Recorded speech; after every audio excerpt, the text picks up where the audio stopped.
Alright, well, that was nice. The EM2, like I said, I'm really excited that after all the fiddling with it I had to do last year when I got it, it's running really nice. It ran 20 minutes there without any trouble. And I think and it ran out of fuel then.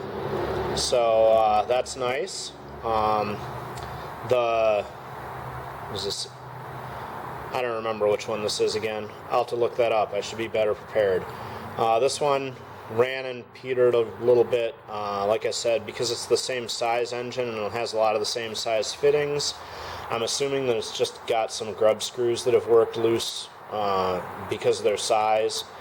And so we'll get into this and check the timing on the ignition and the valves, because it's got some compression, but it doesn't have a ton of compression, so I'm going to guess that the exhaust valve is not quite timed correctly anymore, and that there's this crown gear here, or rather there's this set of bevel gears here, rather, not a crown gear, bevel gears that are probably a good spot for there to be some adjustment that went